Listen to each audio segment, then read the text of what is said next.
मथुरा शहर के वृंदावन धाम में एक सुंदर वन है, जिसे वृंदावन अर्थात तुलसी जी से घिरा हुआ एक सघन वन। ग्रंथों में निधिवन को बेहद ऐतिहासिक, धार्मिक एवं पवित्र स्थल माना गया है, क्योंकि निधिवन भगवान श्री कृष्ण की लीला स्थलियों में से एक है, जिसे ग्रंथों में निकुंज वन भी कहा गया है। निधिवन श्री राधा की अष्ट सखियों में खास सखी के अवतार स्वामी हरिदास जी की साधना स्थली है।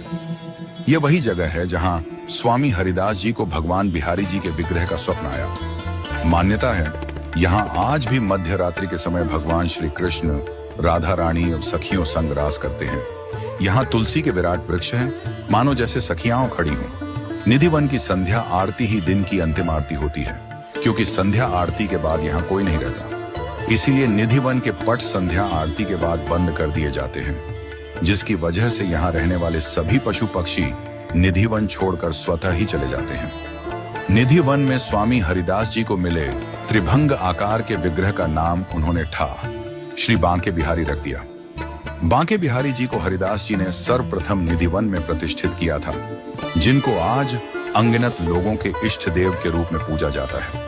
पौराणिक कथाओं में वर्णित है कि बादशाह अकबर भी स्वामी हरिदास जी का संगीत सुनने के लिए अपना वेश बदलकर निधिवन में आए थे। निधिवन वह वन जो चारों ओर से तुलसी से घिरा हुआ घना वन है, जिसमें तुलसी और मेहंदी के पेड़ एक दूसरे के साथ खड़े देखे जा सकते हैं। तुलसी के इतने विशाल पेड़ सिर्फ निधिवन में ही पाए जाते हैं, जिनकी डालियां ऊपर की ओर न बढ़कर नीचे की ओर विकसित होती हैं। जबकि इन पेड़ों में न तो कभी पानी दिया जाता है और न ही इनकी पूजा की जाती है, इसके बावजूद ये हमेशा की तरह एक जैसे हरे भरे रहते हैं। ग्रंथों में लिखा हुआ है कि निधिवन ही वह जगह है जहां श्री राधा कृष्ण मध्य रात्रि तक रास किया करते थे। शास्त्रों में कहा गया है कि निधिवन में दिन की अंतिम आरती होने के बाद यहाँ के सभी द्वार बंद कर दिए जाते हैं, क्योंकि ऐसा माना जाता है कि श्री कृष्ण और राधा के स्वरूप था। श्री बांके बिहारी दिन ढलने के बाद रात्रि में निधिवन आकर श्री राधा और उनकी सखियों संग रास रचाते हैं। यह रास प्रत्येक रात्रि से प्रारंभ हो मध्य रात्रि तक चलता है। कहते हैं कि इस रास को देखने की अनुमति किसी को नहीं है, क्योंकि जिस भी व्यक्ति द्वारा यह रास देखा जाएगा वह व्यक्ति अपना मानसिक संतुलन खो बैठेगा। ग्रंथों में वर्णित भी है कि यह रास साधारण मनुष्यों द्वारा नहीं देखा जा सकता, क्योंकि इस रास से उत्पन्न तेज इतना अधिक होता है कि इसकी रोशनी देखे नहीं बनती है।